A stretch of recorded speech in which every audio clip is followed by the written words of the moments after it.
Alright guys, balik lagi sama Ketua Sekte. Gimana kabar teman-teman semuanya? Baik-baik aja ya kan? Nah, di video kali ini kita akan kembali melanjutkan pembahasan alur cerita Donghua Shaolin 2 episode 134 ya guys ya. Tapi sebelum itu, kita rekap sedikit aja episode sebelumnya. Di saat King Huo Yuhao dan Kaisar Naga Doulo Long Xiaoyao melakukan perdebatan tentang keberadaan Master Jahat serta tindakan Ye Shisui yang selama ini merenggut banyak nyawa tidak berdosa, Tang Wutong tiba-tiba saja menunjukkan diri untuk membantu Huo Yuhao sehingga membuat Long Xiaoyao merasa tertarik dan ingin melihat seberapa hebat generasi paling berbakat di era saat ini. Meskipun kombinasi dan kerjasama antara Yuhao dan Tang Wutong sempat berhasil mengimbangi Long Xiaoyao, bahkan memaksa Long Xiaoyao melepaskan kekuatan spiritual untuk menghadapi mereka, tapi sayangnya ketika Huo Yuhao berniat memanfaatkan waktu melarikan diri menuju gerbang kematian, Long Xiaoyao ternyata sudah kembali mendapatkan kesadarannya, sehingga memaksa Yuhao harus kembali memblokirnya dan berakhir dengan cedera cukup serius. Namun nyatanya, Tang Wutong tidaklah berniat melarikan diri. Dia justru kembali menemui Yuhao dan berniat menahan Long Xiaoyao sementara waktu dengan roh pelindung naga radiannya. Terus gimana sih keseruan dan kelanjutan alur ceritanya? Penasaran ya kan? Jadi langsung aja simetriskan posisi rebahan. Inilah waktunya kita baku hantam.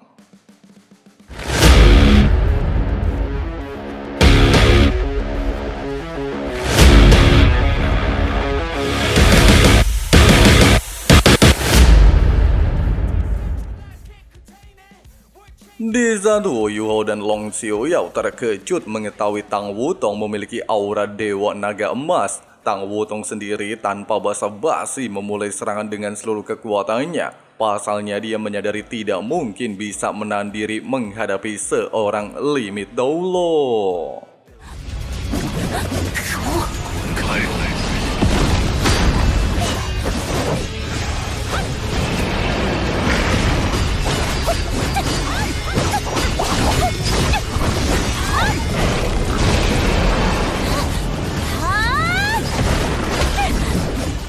Meskipun dalam legenda kekuatan naga cahaya berada di atas naga kegelapan, tapi dengan perbedaan level yang sangat jauh, Tang Wutong telah masih kesulitan menghadapi Long Xiaoyao sehingga membuatnya harus mengeluarkan beberapa teknik andalannya.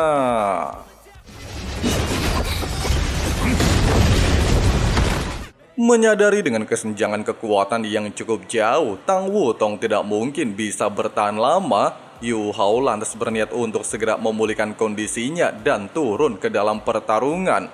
Sementara itu, di saat Long Xiaoyao merasakan roh pelindungnya ketar-ketir terhadap roh pelindung Tang Wutong, serta belum pernah dia rasakan selama lebih dari 100 tahun, Tang Wutong sendiri tidaklah berhenti. Dia bahkan menggunakan kemampuan ketujuhnya, menggunakan aura Dewa Naga untuk menjadikan roh pelindungnya memiliki wujud Dewa Naga, sehingga semakin bisa menekan garis keturunan naga kegelapan Long Xiaoyao.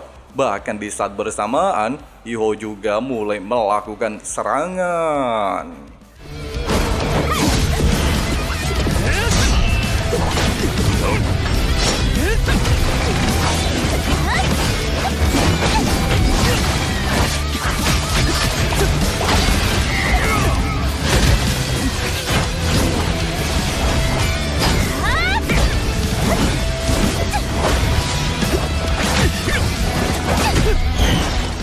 Di bawah gempuran Huo Yuhao dan Tang Wutong, Long Xiaoyao terlihat mulai terpojok sedikit demi sedikit.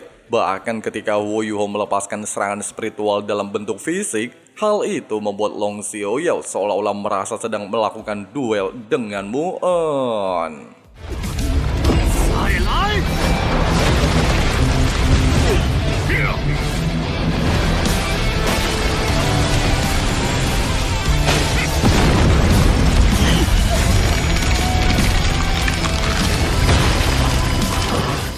Melihat Long Xiaoyao berhasil dibekukan oleh gabungan kekuatan Bing Er dan Ratu Salju, serta menyadari kesempatan telah tiba, Yu Hao lantas berniat melepaskan seluruh kekuatan rohnya, serta meminta Tang Wutong untuk memberinya waktu melepaskan teknik ledakan es.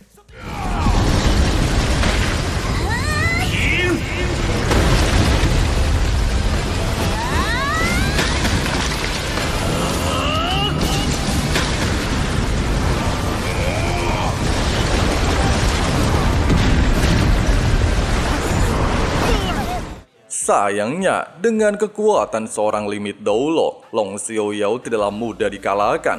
Bahkan meski Yu Hao dan Tang Wutong telah melepaskan seluruh kekuatan, mereka tetap tidak bisa mengalahkan Long Xiaoyao, membuat keadaan mereka benar-benar sangat menyedihkan, terluka parah dan hampir koit.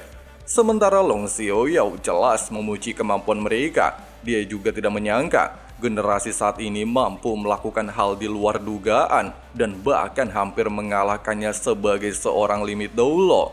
Fakta barusan juga membuat Long Xiaoyao teringat dengan masa lalunya saat pertama kali bertemu dengan Ye Sisui, di mana Tang Wutong benar-benar sangat mirip dengannya ketika masih muda.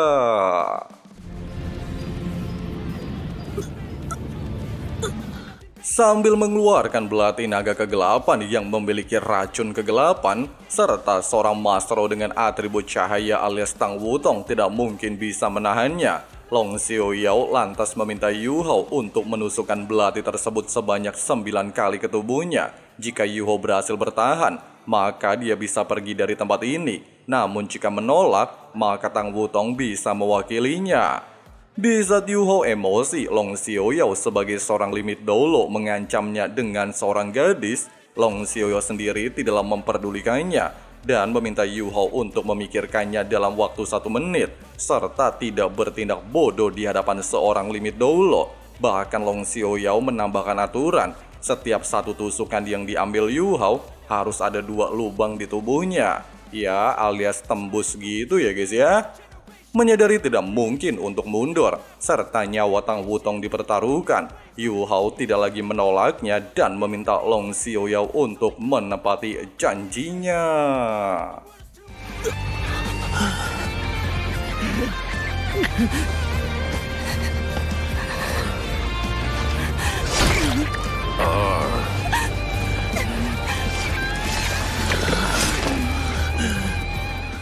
Melihat Wu Yu Hao menusuk dirinya sendiri, membuat hati dan perasaan Tang Wutong benar-benar hancur. Bahkan Wu Yu sendiri terlihat sangatlah menderita. Namun sebagai seorang lelaki sejati yang melindungi seorang perempuan, Yu Hao tidak berhenti dan terus melakukan perintah Long Xiaoyao.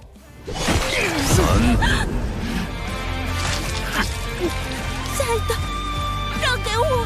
太疼得慌。 Tepat di tusukan ketiga, Yu Hao terlihat mengingat masa lalunya saat pertama kali memasuki Akademi Shrek serta memiliki teman sekamar bernama Wang Dong. Ucapan Yu Hao barusan seketika membuat segel Dewa Laut di tubuh Tang Wutong bereaksi, membuatnya seketika teringat dengan kehidupan masa lalunya, di mana notabene Tang Wutong memanglah Wang Dong yang telah kehilangan ingatan. Sementara itu, sambil terus menusukkan belati naga kegelapan, Yu Hao terus-menerus menceritakan kisahnya bersama Wang Dong.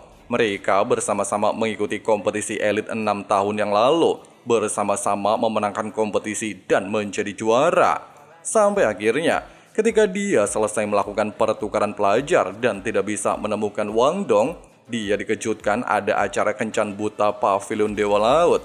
Dan di momen itulah, identitas Wang Dong terbongkar yang ternyata seorang perempuan alias Dong Er. Sejak saat itulah, Wang Dong Er menjadi kekasihnya dan selalu bersamanya. Namun sayangnya takdir selalu saja tidak ingin mereka bersama, seperti ingin memisahkan mereka. Namun Yu Hao tidak akan pernah menyerah untuk terus bersama Wang Dong Er-nya. 如果我们的武魂融合，那就是失去了记忆的他。 Di saat Tang Wutong telah mengingat masa lalunya, Yu Hao justru berpesan kepadanya jika dia bertemu dengan gadis yang mirip dengannya, mungkin dia adalah Wang Dong'er, serta berpesan untuk tidak menceritakan kejadian hari ini kepada Wang Dong'er.